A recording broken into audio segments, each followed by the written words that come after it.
Halo sobat penikmat horor, ketemu lagi dengan saya di channel Festinel Studio TV. Kali ini saya akan membawakan kisah yang berjudul Bayangan di Cermin. Tapi sebelumnya jangan lupa subscribe channel ini untuk update kisah-kisah lainnya. Jangan lupa bunyikan tombol loncengnya. Tak perlu berlama-lama lagi, yuk kita mulai ceritanya. Aku biasa dipanggil Adi, umurku 18 tahun. Aku masih duduk di bangku kelas 3 SMA saat itu. Aku tinggal di rumah bersama keluarga. Aku memiliki seorang adik perempuan dan 3 orang kakak laki-laki. Rumah kami tidak terlalu besar. Rumahku terdiri dari ruang belakang dan ruang tamu. Ruang belakang terdiri dari dapur, tempat makan, musola, kamar mandi belakang, dan tempat mencuci atau menjemur. Sedangkan ruang utama terdiri dari ruang tamu, ruang keluarga, 3 kamar tidur, dan 1 kamar mandi. Antara ruang belakang dan ruang utama dipisahkan oleh sebuah kaca besar sebagai pengganti tembok, dan sebuah pintu untuk berpindah karena ruang utama ber-AC. Pada suatu pagi di hari Minggu, aku terbangun dan langsung menonton TV di ruang keluarga yang bersebelahan dengan kaca besar. Itu merupakan tempat favoritku untuk menonton TV. Ruangan dingin dan TV yang besar membuat sensasi menonton menjadi nyaman. Saat sedang asik menonton, tiba-tiba ibuku mengajak untuk pergi jalan-jalan sembari berbelanja bulanan. Namun aku menolak. Padahal kakak dan adikku semua ikut. Sendiri lagi, aduh, gumamku dalam hati. Ketika semuanya pergi dan suara mobil terdengar menjauh, saat itu suasana menjadi sangat sunyi. Rumah kami memang berada di sebuah perumahan dinas yang dimiliki BUMN, yang letaknya bisa dibilang di tengah hutan, sehingga jarang ada orang yang lewat pada malam hari.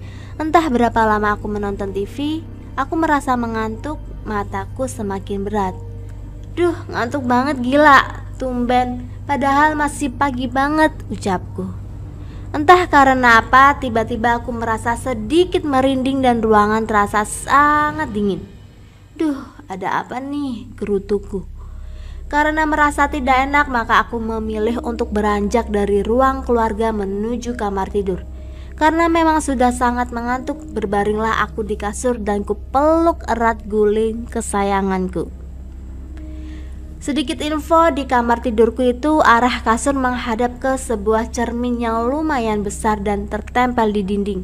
Sehingga apabila aku tiduran, maka aku akan melihat bayanganku sedang tiduran pula di cermin tersebut. Aku mengambil handset dan memasangkannya ke HP yang sudah kusiapkan untuk mendengarkan lagu agar membantuku untuk terlelap. Ke Jakarta aku kan kembali, sebuah lagu dari Cost Plus menemaniku saat itu. Namun tiba-tiba mendengar seperti ada yang mengetuk jendela dari luar. Aku lepas handset untuk memperhatikan jendela, namun tidak ada apa-apa. Maka aku pasang kembali handset dan mendengarkan lagu lagi. Dikala sang bulan purnama bersinar di atas telaga, terdengar suara menggema melakukan balada tua, kisah seorang putri yang telah patah hati lalu bunuh diri. Lagu yang berbeda dari sebelumnya, namun tetap dari Kospes masih menemani perjalananku menuju tidur. Entah kenapa dengan lagu ini aku menjadi berpikir dan saling menghubungkan kejadian saat menonton TV dan ketukan di jendela itu. Semakin aku berusaha melupakannya, maka semakin aku memikirkannya. Aku merasa sangat ketakutan dengan mata yang masih terpejam. Aku tidak berani untuk membuka mata dan melihat sekitar, tenggelam di telaga sunyi bersama cintanya yang murni. Dengan berakhirnya lagu itu, tiba-tiba musik player di HP-ku berhenti, maka aku buka mata.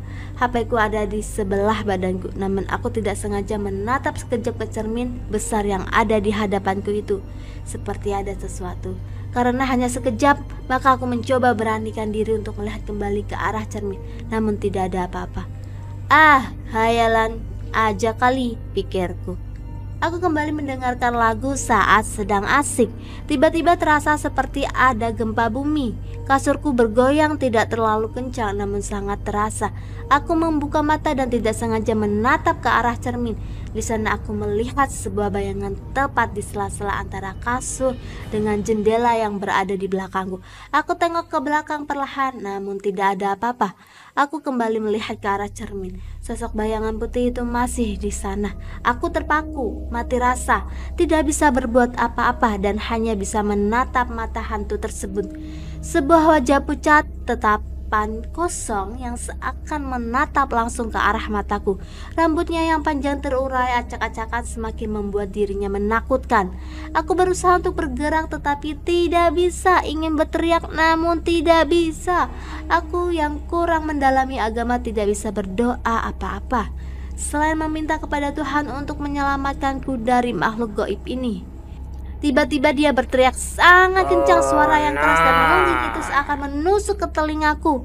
Bulu kuduku mulai berdiri. Aku bergetar ketakutan. Aku melihat dia seperti memegang kepalaku, padahal aku tidak merasa kepalaku dipegang. Aku melihat kepalaku yang telah dipegang hantu tersebut patah karena ditarik ke belakang hingga keluar darah dari hidung. Tiba-tiba aku terbangun dengan keringat di sekujur badanku. Aku terengah-engah dan ketakutan. Aku memegang tubuhku dan bersyukur semuanya hanya mimpi. Aku mengambil HP dan melihat lagu yang diputar masih sama, yaitu Telaga Sunyi yang dinyanyikan Kus Plus. Aku segera keluar kamar dan berdiam diri di depan rumah untuk menenangkan hati. Lalu datanglah sebuah mobil, yaitu adalah keluargaku. Mereka tidak jadi belanja karena mal terdekat sudah penuh, sehingga memutuskan kembali ke rumah.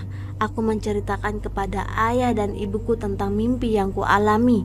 Mereka menyarankanku untuk belajar dan mendalami ajaran agama dan tidak lupa untuk berdoa sebelum melakukan sesuatu. Jika kamu punya kisah atau pengalaman horor, silahkan kirim ke email di bawah ini ya, atau DM ke kita. Bagi yang beruntung akan kita bawakan. Ikuti terus kisah-kisah menarik lainnya di Festinel Studio TV.